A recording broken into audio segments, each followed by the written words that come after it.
तो ये वीडियो मुझे बनाना पड़ रहा है क्योंकि मेरी टीम ने मुझे बताया कि मेरे बारे में दो बातें हो रही हैं एजाज खान के संदर्भ में प्रेस कॉन्फ्रेंस को लेकर। कुछ लोग एजाज से, कुछ फैंस ये कह रहे हैं कि मैंने एजाज को एक्यूज किया, एजाज पर शक किया और एजाज ने मेरी बोलती बंद कर दी, मुझे चुप करा दिया।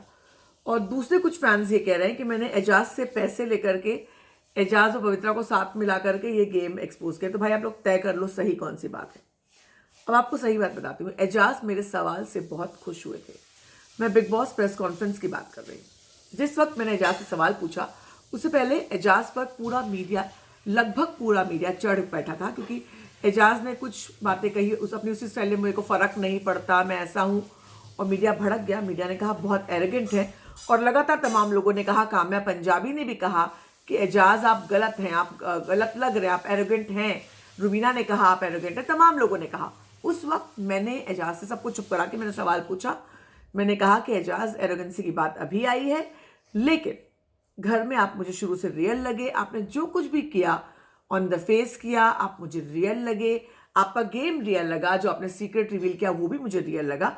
सिर्फ जब आप पवित्रा के सामने जब सनी लियोनी का आई और वो टास्क हुआ और आपने पवित्रा के बारे में कहा तो मुझे लगा यार एजाज गेम के लिए, क्योंकि मुझे ये विश्वास नहीं था कि एजाज पवित्रा का कोई रिश्ता इस तरह का हो सकता है। एजाज की तरफ से काफ़ी बार बीच बीच में सही लगता था, उस दिन भी लगा, मगर कहीं ना कहीं ये था कि एजाज मैच्योर इंसान है, वो दूर रहना चाहते हैं तमाम चीज़ों से। तो मुझे फेक लगा, तो मैंने उस पर सवाल पूछा कि ऐसा मेरा मन मानने को तैयार नहीं कि एजाज ये फेक कर सकते हैं।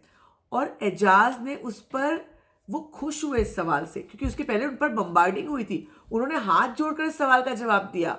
अगर आप लोग, उन्होंने एक जो मैंने उनसे ये कहा कि वो मुझे रियल लगते थे, उनका गेम रियल कर लगता था, उस बात ने उनको छुआ और वो उनके रिएक्शन में सामने आया। उन्होंने हाथ जोड़ा, उन्होंने कहा मैं कैसे समझाऊं। वो मुस्कुराए, उसका उन्होंने पवित्रा को बुलाया, बहुत अच्छे से बात की।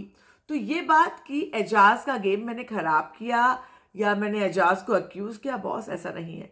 मैंने बहुत प्यार से, बहुत अच्छे से एजाज के जो मेरा रिव्यू देखते हैं जानते हैं कि मुझे एजाज का गेम अच्छा लगता था। काफ़ी हद तक मुझे उनका गेम, उनकी पर्सनैलिटी खेल में अच्छी लगती थी। मैंने हर रिव्यू में ये कहा है कि ये तक कहा है कि एजाज के फैंस को जागने की जरूरत है क्योंकि एजाज बहुत अच्छा खेल रहे हैं, सिर्फ उनके पास फैंस कम है। ये बात मैंने कम से कम 50 बार रिव्यू में कही होगी। आप लोगों में से जो लोग मेरा रिव्यू देखते हैं वो जानते होंगे, ज़रूर कमेंट करके बताइएगा। तो ऐसे में भाई ये बात कहना कि मैंने एजाज ने मुझे एक्सपोज कर दिया, बिल्कुल भी नहीं था। एजाज मेरे सवाल से बहुत खुश हुए, उनके चेहरे पर वो एक्सप्रेशंस आए। आप लोग थोड़ा जूम करके देखिए उस पूरी प्रेस कॉन्फ्रेंस में। एजाज अगर किसी सवाल से बहुत खुश हुए, किसी के सवाल से, तो वो मेरा सवाल था जिसमें उन्होंने बहुत अच्छे से रिस्पॉन्ड किया। और जो उनके लिए वो आखिरी सवाल था बहुत अच्छे से हुआ। पवित्रा भी सामने आई और एक हाईलाइट ऑफ द शो हुआ।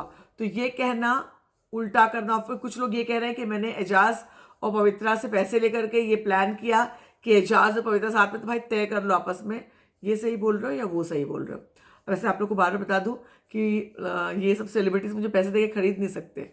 वो एक कहावत सुनी आपने, वैसे सुनी नहीं होगी शायद, मेरी अपनी बनाई हुई है कि मैं अपनी मर्जी से शेर मार सकती हूँ मगर मेरी मर्जी के बिना कोई मुझसे एक मच्छर भी नहीं मरवा सकता। माइंड इट, कोई मुझसे एक मच्छर भी नहीं मरवा सकता, कितना भी बड़ा सेलिब्रिटी हो, कितना भी बड़ा इंसान हो। आई एम सॉरी टू से दिस। सो अगली बार आप लोग ये बोले तो ध्यान रखें। वैसे मुझे कुछ खास फर्क नहीं पड़ता क्योंकि फेसलेस, नेमलेस इंसानों की बातों का क्या मतलब, इसलिए मैंने उन पर रिएक्ट करना छोड़ दिया है। हाँ, पिछले सीजन में रिएक्ट करती थी कभी कभी। अब मुझे पता चल गया कि जिनके पास अपना फेस ही नहीं है, अपना नाम ही नहीं है, जिन्हें कोई पहचान ही नहीं है, उनकी बातों पे क्या सोचना और क्या करना। बाकी लोग जो मेरे वीडियोस देखते हैं वो बताइए उन्हें ये वीडियो कैसा लगा। मुलाकात होगी आपसे, बाय बाय।